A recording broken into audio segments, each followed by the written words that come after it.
Hello and welcome to the New Indian Express Online. I'm Bansy Kalappa. With me is a member of Karnataka's central working group of this massive organization called Eddelu Karnataka, which is actually a cluster of 112 organizations. Welcome on this program. Thank you. Eddelu Karnataka is among one of the organizations that has repeatedly said that they are seeking greater transparency in the election process. What exactly are you looking at? I mean, I think it's a broader expectation of if we cast our vote, we need to know that it's cast so that it's going to be counted the way it was cast and it's going to be recorded in the same way.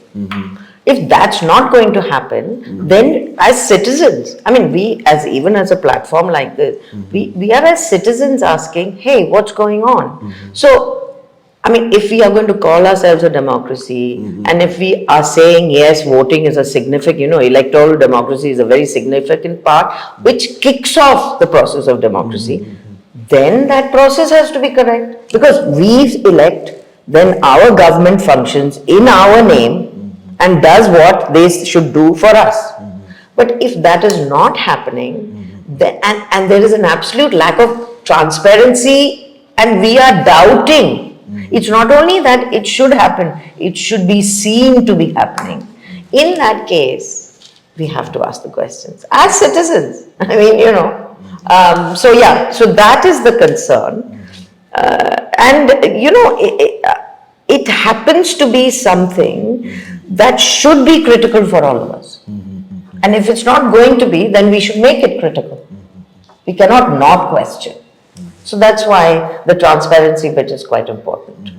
In fact, you had expressed concern about the EVMs, and Eddelu Karnataka also said that it's better we get paper ballots instead of EVMs. Are you doubting the EVMs? Do you think paper ballots are more transparent? Well, you see, the thing is, I'm sorry to say this, it's not nice in an interview, but there's a much broader question here. We seem to just, and I think the side that is perpetrating this seems to like to make it about the EVM, so that we go into the technicalities of the EVM and, hey, can it be hacked? No. We're asking ourselves the wrong questions and we are responding also in the wrong way. The point here is, if there is going to be an election, and there have been a few ever since the Lok Sabha elections this time. But if you ask some senior IAS officers, they said even in 2019 we had a problem. But let us just take 2024. If there has been a difference between votes polled and votes counted, that means I have gone and voted, you have gone and voted. But after all that is done, some other randomly more votes have been added. So what is the significance of you and me voting? So that's why it's important that a process... For example, can you say, say with an example what you're trying to say?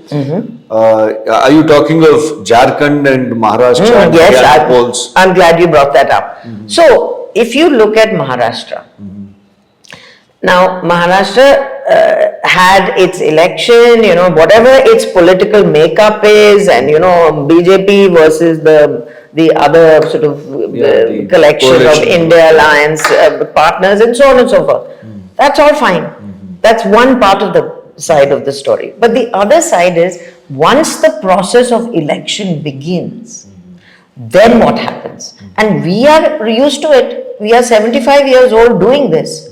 So in that, if there is a difference, and there was, and this is not only in Maharashtra, but also in the general elections, but let's look at Maharashtra. If there is an 8-9% pumping of votes in this large country, in the second largest state of this country.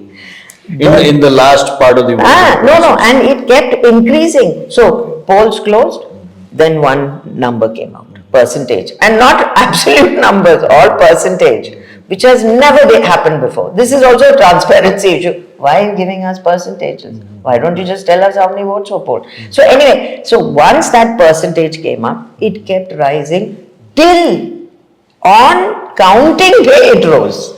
Now tell me, how is that physically possible in a process that you and I know so well? So that is why I think it is important to say that this is not an EVM issue.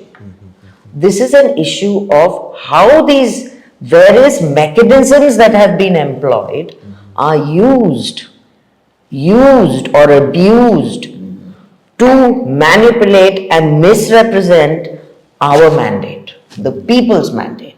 The people's mandate is through our vote, and each vote should count. But more than our vote, if some other lakhs of votes get counted, that's not okay. It shouldn't be okay for any of us. Absolutely. So, also the recent. And by the way, Jharkhand was around the 1%. It was over 1%. In Maharashtra, it was 8%, 9%. So, you can't say, oh, why are you complaining where you won? Or whatever that means, or the secular vote won, and the other one, oh, you lost, so you're making noise. It is not that. We as citizens should be worried. I'm not interested in any political party. Citizens should be worried. Why in Maharashtra so many percentage, lakhs of votes were pumped? Jharkhand, it was 1.8 or something. So why is There's that huge happening? discrepancy in numbers. And here the outcome is different. But let's not even go to the outcome. The point is the process. I'm not even talking about the outcome. All right. Also, the recent Punjab Haryana High Court, which made an order which made an observation, and the government amended the Election Commission of India. Would you like to comment on that? See, so that was basically about that we have access to evidence, information about, okay, if we have a doubt as citizens about how this process is going forward, constitutionally we are in a position to question it and demand certain data, information to verify. Verification is a central part of all this, right? If you have a process and you say, hey, but I'm not quite sure it happened like that, then you should be able to verify it.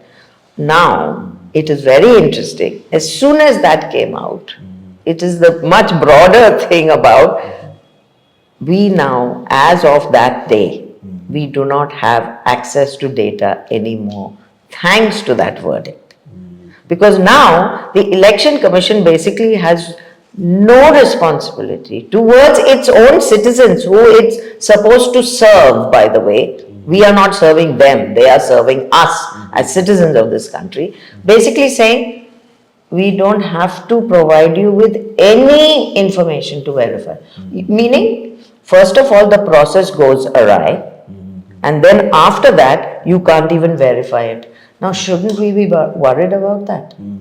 I don't care what denomination you are, what political ideology you keep. As citizens, we should be worried. That's all. That's all. It is very simple. It is nothing complicated about it. There is a process and there is a way of verifying it. Can we verify it? No. So then, how can we question the process if it's going wrong? That's basically it. So that verdict was very useful because we thought, oh, let's move forward. But because of that, because of this other thing that the government stepped in, now we have no access. So where do you go from here? You are seeking transparency in the election process. You are saying it's better to do away with EVMs and bring in paper ballots. Is the government listening? Is the system listening to you?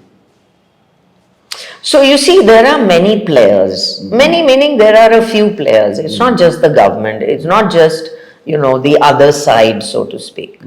There is an intent on the other side, acknowledged. We know what it is. We have seen it in practice. But what is this side doing about it? This side which says we are secular, we are a democracy, we are supposed to be a thriving democracy, and so on and so forth. And that we are not today, but we must become one. All this is happening. But I question those actors who are not stepping up. And one of them, civil society has been very active, by the way. Wherever you go, as of, we have been active, but now we are electorally active, and now we have platforms that engage with the election process.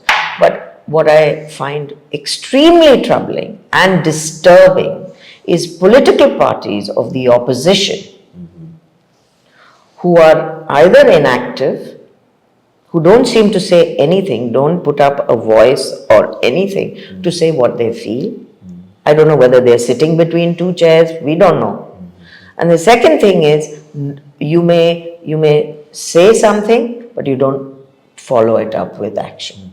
So, I want to give an example. The Congress party, which frankly is the oldest party of this country, and quite frankly does not belong to the Congress party itself, because there are people from all our families who have had freedom fighters who have fought for this country, who under the aegis of the Congress. So, I feel, as a citizen, they should be stepping up. And you think that's not happening? And that's not happening. And not only that, if you say that, now, Kharge said on Constitution Day, we should have a mass movement to bring back the paper ballot. We jumped at it. We welcomed it. We said, we're better late than never, but let's get on with it. Nothing happened. Then we approached them at their Congress Working Committee, saying, please make a proper decision on your previous statement you made. But we are not at this moment, and I want to be wrong about this, and we all want to be wrong about this, that the Congress is simply not stepping up right now. They're just sitting on the fence. I don't know what they are doing actually, because it's a smoke screen. You can't approach them. They don't talk to you. We are not able to connect with them. We are saying, please, can we talk to you? Can we meet? Can we do this? Can we do that? There's just pregnant silence from that side. And, that's all fine. The problem is, if you say something like that and it's aligned with the people of this country feeling, hey, we really need to do something about it, then why are we all on the same side and not doing something together? So, and of course now, and we see these moves from the Congress. Now, for instance, that EAGLE has been, that Empowered Action Group of leaders and experts has been formed. Congress has formed a group of experts here. But that's only to monitor, they say. So, exactly. So, what is the point? See, if you are the Congress party and you're a political player, you are the main opposition party, then you should be saying, all right, we've got a plan. We've got a strategy. Now, just appointing, this is just an action. It's like an input. We have formed a team. So what? What is its objective? What does it do? Congress themselves have looked at all the data that we have created, You shared the data with them? Yeah. The Vote for Democracy report that came out showed everything during the general elections. They have themselves looked at Maharashtra and Haryana. They know that things have gone wrong there. So, they know. But the problem is, by knowing is not enough. We have to act. And if there is a deterioration of our election process, we should be concerned. Absolutely. And I don't see any sense of purpose and concern and urgency coming from the Congress. And I am disappointed as a citizen. Okay. Eddelu Karnataka literally means Wake Up Karnataka. Yeah. And Wake Up Karnataka has spread its wings across the nation. How big are you now? Are you represented in other states as well? Yeah. So, what we have, so once Karnataka elections happened and we had this positive result of surprising levels, what happened was that India somehow responded and said, oh my God, so there is hope during the general elections. So, it is not Eddelu Karnataka in other states, but we have all connected across and made a web, a network, which works together. So, in the Jharkhand elections, we work together, so it's like that. But also in terms of how we move ahead, we are that wide and broad to work together towards these common goals. And at the same time, do things in our own states. The whole thing about people having the independence in their own states, like if it is Jharkhand, they are putting their strategy together, but they have a supporting network that supports them, So that's how it works, really. Thank you for joining us with all those details. With camera person Alan, this is Bansy for the New Indian Express Online.